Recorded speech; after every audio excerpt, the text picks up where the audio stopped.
Assalamualaikum warahmatullahi wabarakatuh. Hari ini kita kembali lagi menceritakan kejadian-kejadian kisah nyata, kisah horor, dan kisah misteri yang pernah terjadi di muka bumi ini. Bagaimana kisah kali ini? Mari kita simak kisahnya.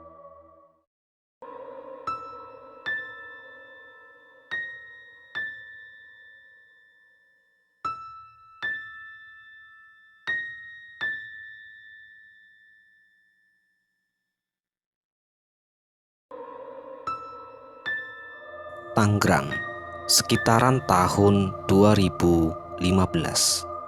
Perkenalkan, namaku Cipto. Usiaku saat ini menginjak ke usia 25 tahun. Aku adalah seorang pemuda asli kelahiran dan dibesarkan di Provinsi Lampung. Aku sendiri tinggal di sebuah desa yang mayoritas penduduk warganya berasal dari Pulau Jawa. Bisa dikatakan 90% warga desa kami adalah suku Jawa. Mata pencaharian para warga sekitar hanya mengandalkan pesawahan, perkebunan, dan kadang bekerja buruh panen sawah ketika telah tiba musim panen. Namun setelah aku beranjak dewasa, aku merasa jika tinggal di desaku ini sangatlah sulit untuk mencari pekerjaan, dan bahkan para pemuda yang seusia denganku lebih banyak memilih untuk merantau ke ibu kota demi untuk mencari peruntungan. Begitupun aku. Setelah aku tamat SMA, aku pun memutuskan untuk mengikuti jejak teman-temanku untuk merantau ke ibu kota. Berbagai macam pekerjaan sudah aku alami demi bertahan hidup di kota Jakarta. Dari bekerja buruh, bekerja di rumah makan, bekerja di pasar, dan masih banyak lagi pekerjaan-pekerjaan yang pernah aku lakukan. Dan berbagai macam pengalaman dari perjalanan hidupku menaklukkan kerasnya kehidupan di ibu kota.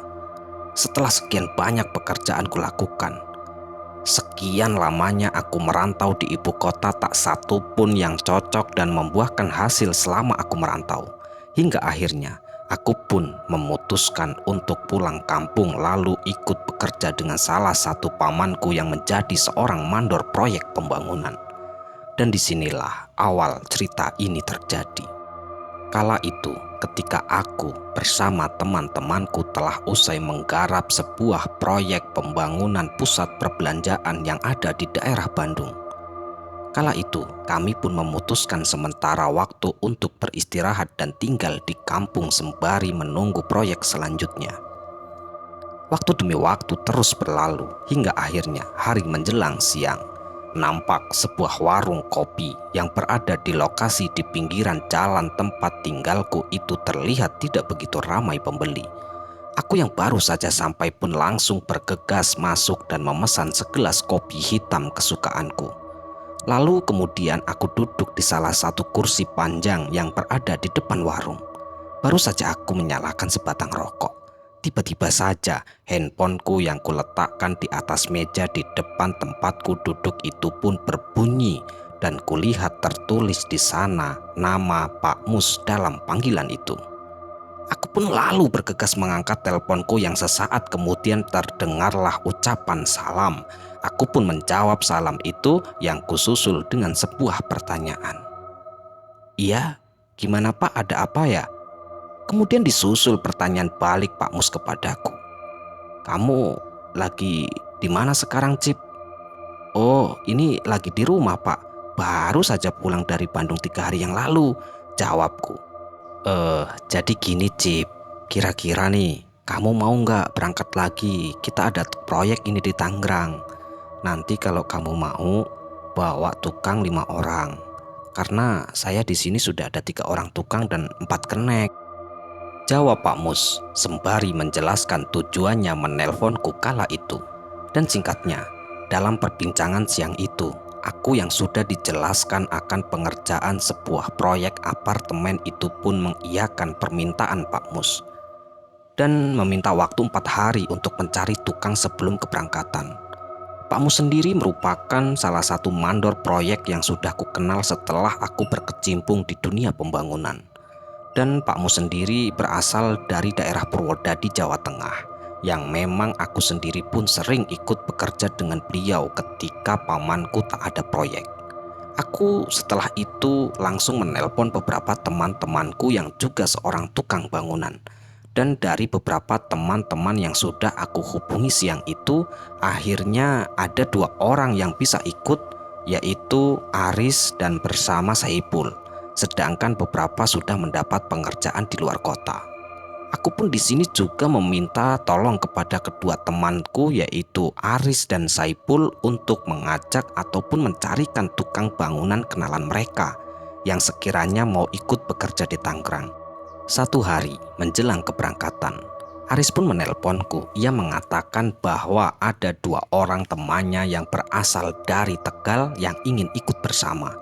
Dan akhirnya hari keberangkatan pun tiba, di mana siang itu kami berangkat bertiga, yaitu aku, Aris, dan juga Saipul. Sedangkan teman-teman Aris yang dari Tegal akan menyusul 3 hari kemudian. Sekitar jam 4 pagi sampailah kami di Tangerang dan kami pun langsung bergegas menuju ke proyek yang kebetulan bedeng ataupun tempat tinggal sementara kami juga berada di lokasi proyek tersebut. Kami pun yang baru saja sampai langsung disambut oleh Pak Mus dan dipersilahkan untuk istirahat terlebih dahulu. Di dalam bedeng yang tak begitu besar itu masih terlihat anak buah Pak Mus yang masih terlelap dalam tidur. Aris dan Saipul yang terlihat sudah sangat mengantuk dan kecapean karena perjalanan yang lumayan jauh dari Lampung menuju ke Tangerang pun ikut berbaring di antara mereka. Sedangkan kala itu aku sendiri berbincang-bincang dengan Pak Mus. Waktu demi waktu terus berlalu, tak terasa mentari pun telah tiba. Pak Mus pun mengajakku untuk melihat proyek pembangunan apartemen yang akan kami kerjakan nantinya. Dia pun memberitahukan bagian-bagian apa saja yang nantinya harus kami kerjakan. Terlihat kala itu 2 gedung berlantai 10 yang terlihat berdiri berjajar dengan beberapa alat berat yang sudah terparkir di depan. Nampak bangunan apartemen itu pun sudah hampir jadi dan hanya membutuhkan sedikit finishing saja. Setelah cukup lama kami berkeliling melihat-lihat gedung, aku pun merasa ada yang aneh. Ya, di mana di bagian samping dan belakang gedung sudah banyak ditumbuhi rumput ilalang dan beberapa rumput yang merambat ke bagian dinding bangunan seakan-akan proyek ini sudah lama dihentikan dan hari ini akan dilanjutkan kembali. Pada saat itu, aku pun ingin menanyakan hal itu kepada Pak Mus, namun ia sendiri tak mengetahui karena ia saja baru 1 minggu mendapatkan proyek itu. Pak Mus pun menjelaskan bahwa di sini sudah ada 2 mandor yang terlebih sudah mengerjakan proyek ini dan bekerja dengan beberapa anak buahnya. Setelah dirasa cukup melihat-lihat proyek pagi itu, aku dan Pak Mus pun bergegas menuju warung untuk sarapan dan minum kopi yang juga ada di sekitaran lokasi proyek. Terlihat kala itu sudah ada beberapa pekerja yang sedang sarapan dan bersiap-siap untuk melakukan aktivitas mereka. Sedangkan aku sendiri pagi itu hanya minum kopi. Di sini, Pak Mus berpesan untukku untuk mengawasi pekerjaan para tukang yang nantinya akan bekerja.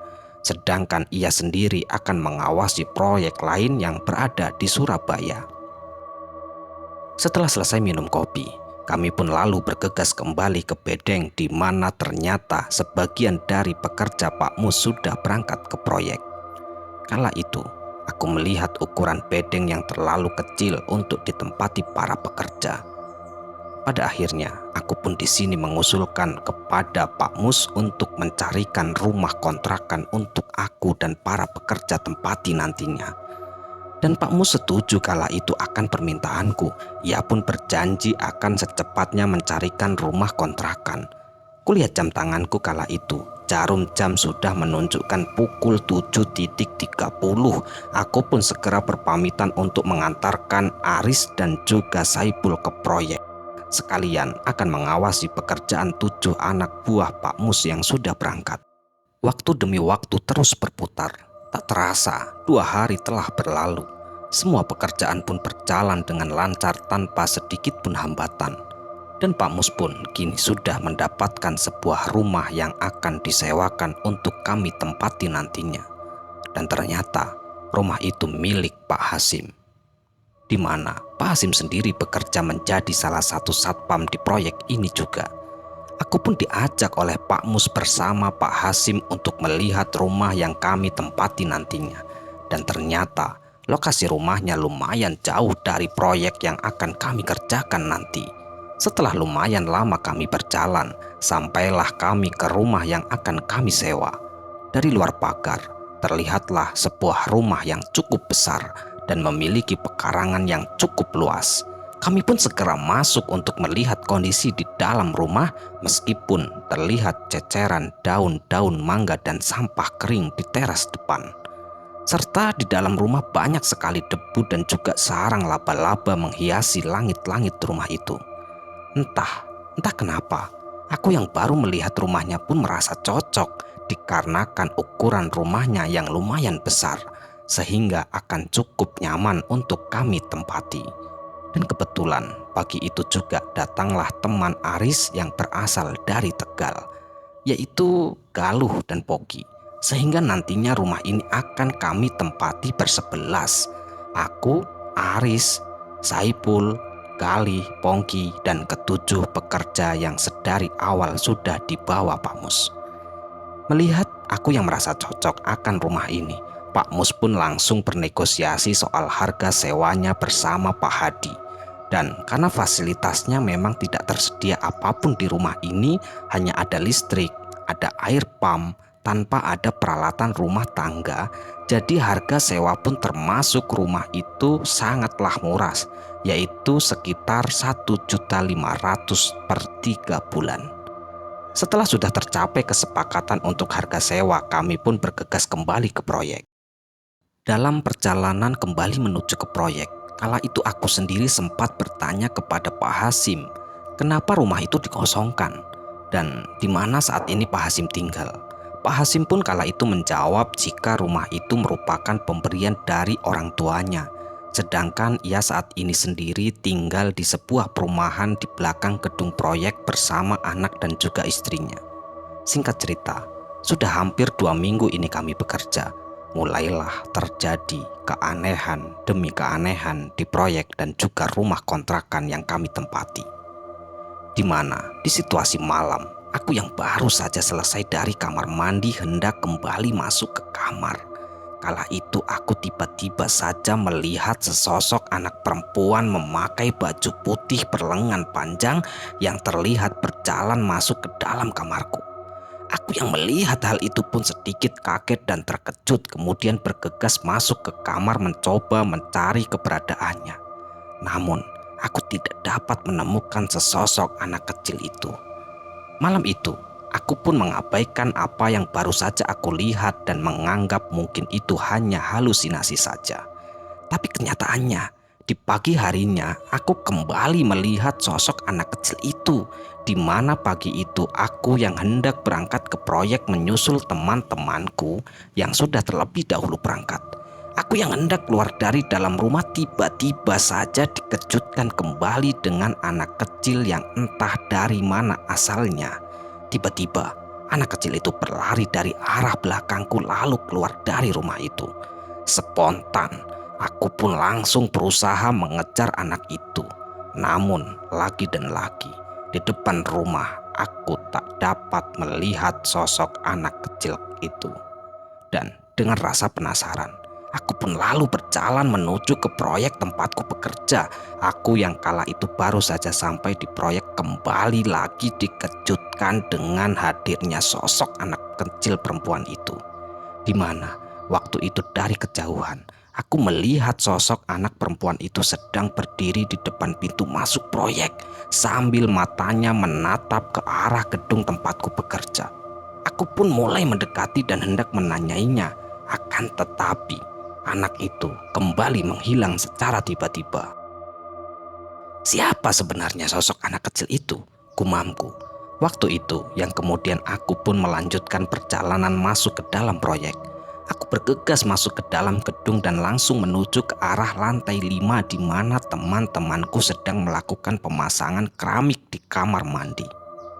Tak berselang lama, terdengarlah suara teriakan minta tolong dari arah bawah. Aku dan beberapa teman-temanku yang terkejut mendengarkan suara teriakan tersebut langsung bergegas menengok dari arah jendela. Dan dari jendela terlihat ada beberapa pekerja yang telah berkerumun di bawah. Aku yang penasaran pun lalu bergegas turun untuk melihat apa yang telah terjadi. Dan aku pun kembali dikejutkan dan menyaksikan salah satu pekerja proyek yang baru saja terjatuh dari lantai 3. Kondisi korban sendiri kala itu masih hidup meskipun mengalami luka yang cukup parah di bagian kepala dan seluruh badannya mengalami patah tulang. Nampak sangat jelas, kaos lengan panjang yang dikenakan orang itu pun terlihat sobek-sobek dan dipenuhi dengan cairan darah.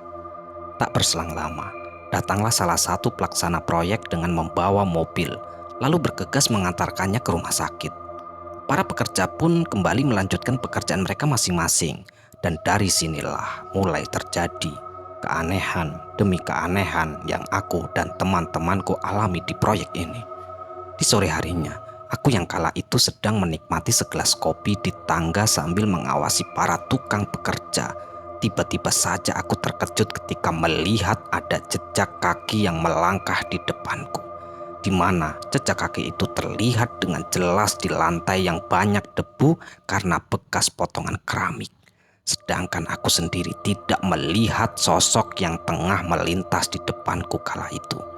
Aku yang menyaksikan kejadian aneh itu pun tak menceritakan kepada teman-temanku karena aku khawatir jika mereka nantinya akan takut hingga tak mau bekerja lagi di sini. Namun ternyata pada akhirnya mereka semua pun juga melihat ataupun mengalami keganjilan-keganjilan yang sama seperti yang sudah aku alami. Di mana kala itu Aris dan Pongki yang malam itu sedang lembur bekerja untuk mengerjakan pemasangan keramik kamar di salah satu kamar apartemen yang berada di lantai 2. Kala itu mereka dikejutkan dengan suara tangisan yang berasal dari lorong apartemen itu. Mendengar suara itu, Aris dan Pongki pun langsung bergegas keluar dan mencoba melihat apa yang terjadi di depan kamar itu yang sedang mereka kerjakan. Pongki dan Aris pun kala itu melihat ada seorang laki-laki berjalan dari ujung lorong, berjalan mulai mendekati mereka. Terlihat laki-laki itu berjalan sambil menutupi wajahnya menggunakan satu tangan sambil menangis meminta-minta tolong. Dan setelah semakin dekat, terlihat darah yang mengalir dari sela-sela jari yang menutupi wajah laki-laki itu. Dan ketika tepat di hadapan mereka, laki-laki itu pun berhenti lalu berkata, "Bang, kenapa mata saya berdarah, Bang?" Ucapnya sambil membuka tangan yang sedari awal menutupi wajahnya. Terlihatlah wajah yang rusak sebagian dengan penuh darah, sementara mata yang sebelah terlihat mengalir darah berwarna merah kental. Menyaksikan penampakan mengerikan itu, Aris langsung pingsan dan terkapar di lantai. Dan dengan sigap Pongki pun menarik badan Aris masuk kembali ke kamar dan langsung menutup pintu sesaat di dalam kamar. Pongki masih mendengar sosok mengerikan itu terus saja menangis dan masih sesekali berucap, "Bang, kenapa mata saya berdarah, Bang?"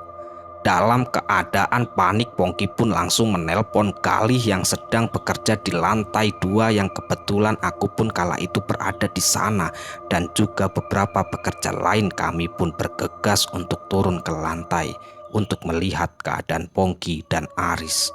Dan dengan terbata-bata, Pongki pun menceritakan penampakan mengerikan yang baru saja ia lihat bersama Aris. Sedangkan Aris kala itu masih pingsan tak sadarkan diri. Kejadian demi kejadian aneh pun terus-terusan berlanjut. Hampir semua pekerja sering melihat sosok-sosok mengerikan yang ada di proyek ini. Dan puncak kengeriannya adalah di mana di suatu sore ketika kami sedang bekerja, tiba-tiba saja Salah satu teman kami yang bernama Saipul pun kesurupan. Saipul kala itu kesurupan selalu berteriak-teriak dengan suara yang parau. Ia pun berkata, "Aku siapkan tumbal satu lagi." Karena seringnya teror, penampakan-penampakan yang mengerikan itu pun akhirnya banyak para pekerja yang merasa tidak betah dan merasa takut, lalu akhirnya memutuskan untuk pulang.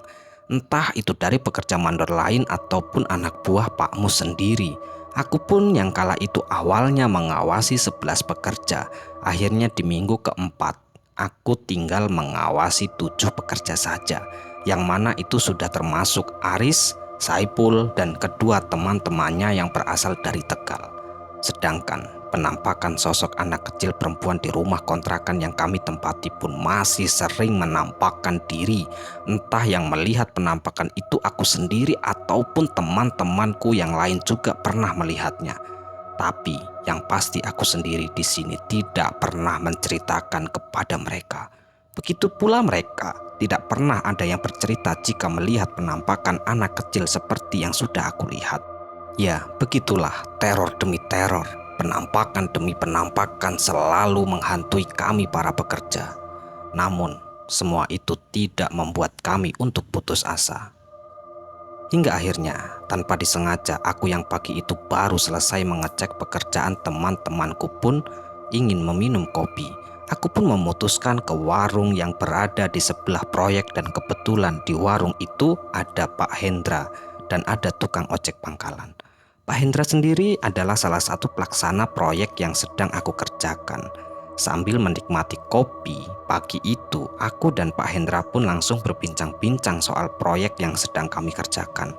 Yang mana pada akhirnya percakapan kami itu pun berlanjut ke peristiwa-peristiwa ganjil yang sering terjadi di proyek ini. Aku pun di sini langsung menceritakan soal penampakan-penampakan yang aku dan juga teman-temanku lihat selama bekerja.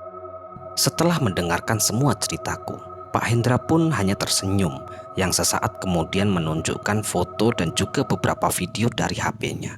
Aku yang melihat foto-foto dan video yang ditunjukkan Pak Hendra pun terkejutnya bukan main, karena foto dan video yang ditunjukkan Pak Hendra berisikan penampakan-penampakan sosok mengerikan yang ada di proyek ini.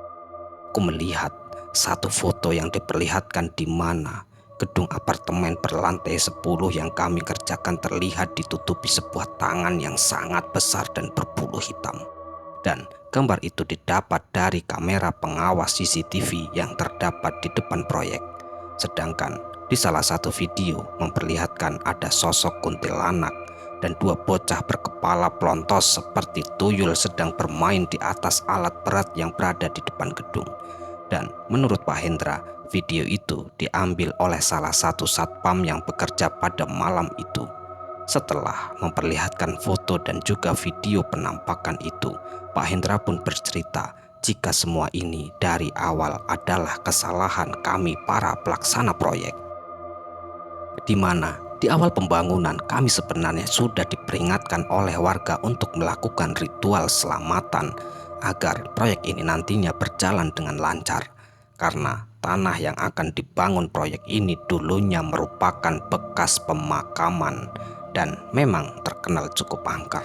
Ya, waktu itu sebenarnya kami sudah melakukan acara selamatan seperti yang disarankan. Namun kesalahan kami adalah di mana nasi dan beberapa makanan yang telah kami siapkan belum sempat dibacakan doa terlebih dahulu, tetapi sudah kami makan. Sehingga ketika tinggal sisa, barulah nasi itu dibacakan doa sebagai ritual keselamatan. Dan menurut orang-orang yang paham akan hal-hal gaib, itulah yang menyebabkan para penghuni tanah di proyek ini marah. Sesaat Pak Hendra pun berhenti bercerita untuk menyalakan sebatang rokok, dan setelah beberapa hisapan, Pak Hendra pun lanjut bercerita kalau sebenarnya proyek ini dari awal ditargetkan selesai dalam waktu 1 tahun. Tapi kenyataannya sudah hampir 2 tahun proyek ini belum selesai, dan itu dikarenakan adanya beberapa peristiwa kecelakaan kerja yang mengakibatkan korban meninggal dunia, sehingga proyek harus beberapa kali dihentikan. Aku yang teringat akan sosok hantu anak kecil yang berada di rumah kontrakan sempat menanyakan kepada Pak Hendra karena aku berpikiran bisa saja sosok hantu anak kecil itu ada sangkut pautnya dengan proyek ini. Namun Pak Hendra kala itu hanya menggelengkan kepala dan berkata jika dia tidak tahu menahu soal hantu anak kecil yang aku maksud. Setelah mendapatkan penjelasan dari Pak Hendra, aku pun sedikit lega dan kemudian aku pun meminta ke seluruh teman-teman yang kuawasi ketika mereka sedang bekerja. Mereka harus tetap menjaga keselamatan, selalu fokus dan tidak lupa agar selalu berdoa sebelum beraktivitas. Hari demi hari pun berlalu, teror demi teror terus saja menghantui kami. Namun pihak pelaksana proyek itu pun tak kunjung mencari solusi untuk menghilangkan teror itu. Sampai akhirnya proyek itu pun selesai dan kami semua bisa pulang ke kampung dengan selamat. Namun semua kejadian mengerikan yang selalu meneror kami pun masih menjadi misteri bagi kami. Entah proyek itu meminta tumbal atau hanya sekedar penampakan seperti yang disampaikan oleh Pak Hendra.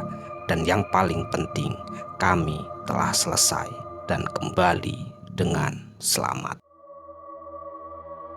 Selesai ya, sekian cerita kali ini. Semoga cerita ini bisa menghibur dan cerita ini bisa bermanfaat yang kami harapkan. Kami ucapkan mohon maaf yang sebesar-besarnya jika ada kata-kata yang salah yang kami sampaikan di dalam cerita. Bye, sampai jumpa di cerita-cerita selanjutnya. Akhirul qouli, wassalamualaikum warahmatullahi wabarakatuh.